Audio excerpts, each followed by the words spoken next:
దాయాది దేశం పాకిస్తాన్పై భారత విదేశాంగ శాఖ మంత్రి జైశంకర్ సంచలన ఆరోపణలు చేశారు.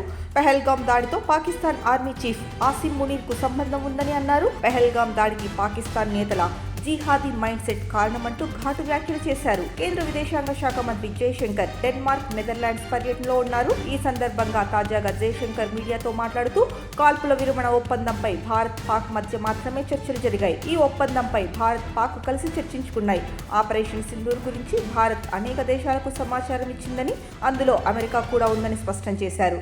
అయితే కాల్పుల విరమణ ఒప్పందం చేసింది తానేనని అమెరికా అధ్యక్షుడు ట్రంప్ ఇప్పటికే పలుమార్లు ప్రకటించిన విషయం తెలిసిందే. ఇదే సమయంలో పెహల్గాం దాడితో పాకిస్తాన్ ఆర్మీ చీఫ్ ఆసిం మునీర్కు సంబంధం ఉందని చెప్పుకొచ్చారు. అలాగే కశ్మీర్ భారతదేశంలో భాగమే. ఏ దేశం కూడా తమ భూభాగంలో కొంత భాగం గురించి చర్చించదు. కశ్మీర్లోని ఒక ప్రాంతం మాత్రమే పాకిస్తాన్ పరిధిలో ఉంది. వారు ఎప్పుడు దానిని ఖాళీ చేస్తారో అనే విషయంపై మేము వారితో చర్చించాలనుకుంటున్నామని చెప్పారు. మరోవైపు పాకిస్తాన్ ఆర్మీ చీఫ్ ఆసిం మునీర్కు పదోన్నతి ఇవ్వడంపై పాక్ ప్రధాని షహబాజ్ షరీఫ్ స్పందించారు.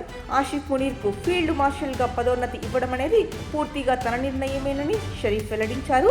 ఇదిలా ఉండగా ఆపరేషన్ సింధూర్ను ఎదుర్కోవడంలో మునీర్ వైఫల్యం చెందిన ప్రమోషన్ ఇచ్చారని సోషల్ మీడియాలో ట్రోల్స్ వెల్లువెత్తుతున్నాయి.